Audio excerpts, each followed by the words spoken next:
Hello, here we are once again with Mookie Tenembaum. We are exploring, as you know, through these videos, his philosophy, his disillusionism, and we are trying to understand his theory about human behavior, his misalgic theory, which means that we mainly behave trying to avoid, trying to prevent, and trying to alleviate suffering. But we are going to deviate from our usual way of doing things. We're still going to keep this weekly basis for our recordings, but we are no longer going to look at the news. We are no longer going to see what's happening in the world, at the social, at the political level.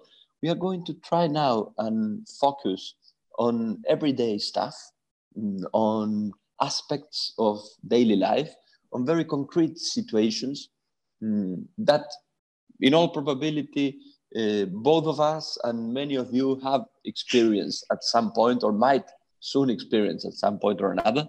And we'll see what happens with that. We are still going to try and illustrate the main concepts of the system. We are still going to try and explain the main aspects of this philosophy, but focusing on practical stuff, on everyday stuff. And we'll see how it plays.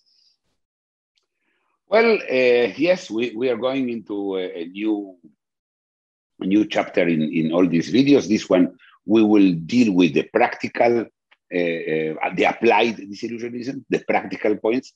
We used to talk about general things. We talked about the news, and we talked about what happens to people. Now we're going to talk about individuals, in fact, about you. Not you, Florencio, but that person who is on the other side, and I imagine seeing the video. And why? Because you are the biggest expert in your own suffering. Nobody knows what it feels to be the other one, and nobody knows that. Nobody knows how it feels. A certain suffering that we can try to imagine, and also relatively to other suffering. In relation to others. That is your expertise. So you, Florencio, are the biggest expert on your own sufferings. And so am I in my case, and each one of them. But let me begin with a story that will illustrate what I want to talk about. This guy is walking in somewhere, and suddenly he sees a vineyard. And there is a guy who guards the vineyard. And he comes to the vineyard. This is a very beautiful vineyard. Can I have some grapes? The guy says, no, I'm sorry, this is a private place. You cannot have any grapes. Come on, what do you care? I mean, it's just a few grapes. Yes, this, no, but they start shoveling and shouting, and the police comes and arrested him. And he tells this story to a friend. And he says, listen to what happened to me with the vineyard. The guy says, okay, come with me. Come, join me in my car. So he goes into the car. The guy drives and parks about 50 yards from the vineyard. Says, stay here, wait here. The guy gets off the car, goes to the vineyard, and there's the garden. Says, good day. You know, me and my wife, we live in that building up there, and we see you every day here under the sun. And my wife says, why don't you invite this guy to have a drink with us? Something, you know, maybe a tea or something. He says, no, thank you very much. I have my own thermos. I bring my own drinks here. That's very kind. Why don't you take some grapes? No, please, take some grapes with you. So he takes some grapes, and he comes eating grapes. And his friend asked him, how did you do it? He answered, you have to make a decision. What do you want? Do you want grapes, or you want to fight with the guard? Now, this story is about the importance of having grapes instead of fighting with guards. But this is not the reason I tell this story. Both are good reasons. Maybe fighting with the guard is what you want. Maybe that is what really helps you. Maybe that distracts you from something else. Maybe you really don't like that guard. I don't know. I don't care. To eat the grapes would be the pragmatic thing to do. But that's not what we're looking for. This is the objective view. I'm talking about the subjective view. The subjective view could be, as I say, fighting with the guard. So this is what we are going, the tone of what we're going to talk. And then before we go into the first example, which will be our last week issue, the Bitcoin, but now from this point of view, Florencio, what do you think about the No, story? I like, I like this story a lot. It's not the first time I've heard it told by you, but I guess this is the problem for us, right? Because one would think that for everyone, in any case, grapes would be preferable than a fight. But this is precisely the point. They are not. Some of us might be willing to pick a fight. It's just, I guess, a matter of knowing what it is that you want, what the story teaches us. And I see how this is complicated in some situations. In that case, it's spectacularly easy. The friend wanted grapes. He didn't want to end up in jail. But my guess is as we go into everyday situations, it will become harder and harder to tell what is exactly that we are looking for when we start in a train of action. And the idea of going back to our last week topic, the idea of discussing Bitcoin and cryptocurrencies, again, from this personal, subjective point of view, I think already poses some of these difficulties. It will already face us with harder choices. Because again, one would say, well, I buy Bitcoin because I want it to go up, because I want to make money. And that's the sole purpose of any investment out there. But those are the grapes in the story, right? There might be other motivations to consider. There might be other sufferings involved. I guess we are about to know. There is two issues that we can talk about when we talk about Bitcoin, and always from the individual point of view. One is, how would I feel if my investment doesn't go as planned, as desired? Yes, what will be my reaction? How much will I suffer? That's one part of it. And the second one is, when you buy something, sometimes you don't buy that thing because of its objective value. Sometimes it's not about grapes. So you may buy Bitcoin, and I'll give you some examples. You may buy or not buy Bitcoin. This is important. You may decide to buy a Bitcoin because you think it's a good example for your children to see what happens when you invest in something volatile. That could be a good idea. You buy a little bit, not too much, and you show them how it goes up and down, and it gets, maniac depressive pricing, going up and down. Maybe you may decide not to buy Bitcoin because to produce a Bitcoin takes a lot of electricity and causes a lot of damage to the environment. And in your computer number three, your consciousness, you feel that this is not something acceptable. It doesn't matter how much money you're going to make. So there are different reasons to do different things. And that also depends on the moment you're doing them. Because you may decide today to buy a Bitcoin, and maybe a month from now, you would never have decided to buy a Bitcoin.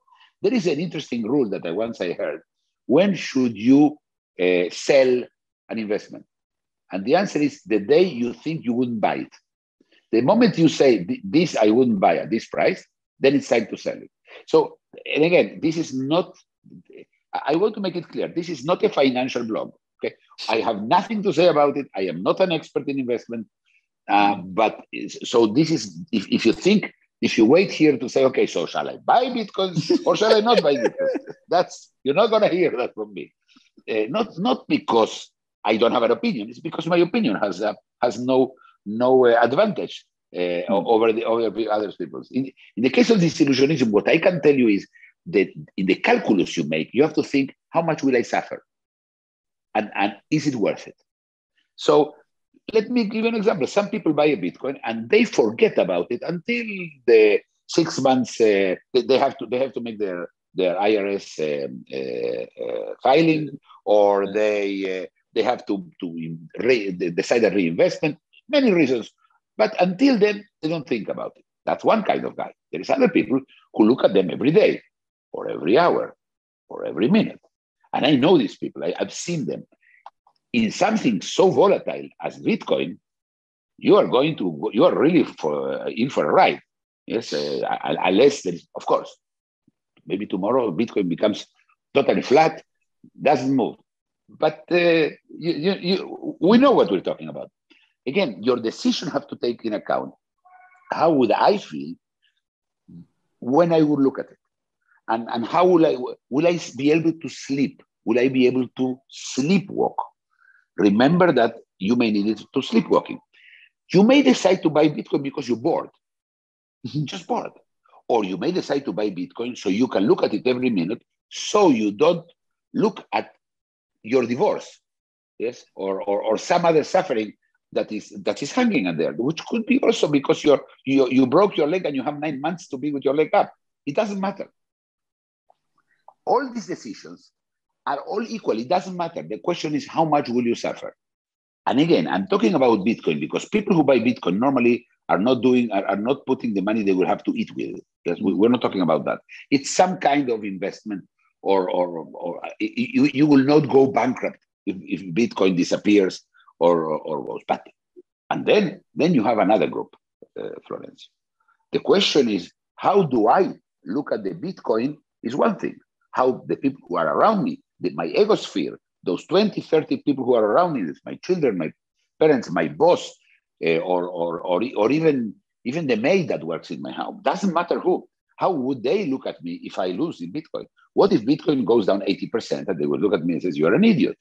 Maybe that is really much more problematic for you than other things. So all this you have to take in account when you do an investment. In this case, we're talking about something like Bitcoin. You made me think it can get very, very complicated, because maybe the investment was a sound one from an objective point of view, and money was doubled or tripled, and maybe I didn't suffer directly because I don't feel for the environment, and I don't think it's wrong to deal in cryptocurrencies, and maybe I have nothing to be ashamed of. But I have a daughter who is very much against this type of energy-consuming technologies, and she might drive me crazy. So every aspect of the calculus was correct, and then I end up suffering because I missed that point, which is that someone somewhere in my egosphere will be mad at me because of this I did. So I can see how this is, in fact, much more complicated than just analyzing if some asset will go up or down. And maybe the asset actually going up or down is not the most relevant part in the equation. Maybe the whole thing depends more strongly on how I feel about it, how others around me make me feel about it. I see how going into... sorry. No, I was saying, when you buy a Bitcoin, it's because you think it's going to go up. The problem is you're buying it from somebody who thinks it's going to go down. And then you think about it. And then if you realize it, you may decide, maybe he is right. Mm-hmm. And then you again, the decision-making process, Florencio, we're talking about. That decision-making process, it has three main issues: objective, subjective, and egospheric, which at the end is subjective. But it doesn't have to be, because your daughter doesn't have to drive you crazy. She may suffer. And then you who do not want to see your daughter suffering. It doesn't have to be that in a purely subjective point of view. It could be empathic, yes. It could be your number 3. It could be your number 2, saying, "Hey, you didn't forecast that the Bitcoin will go down, that is backed by anything. Didn't you listen to Tenenbaum in his last video?"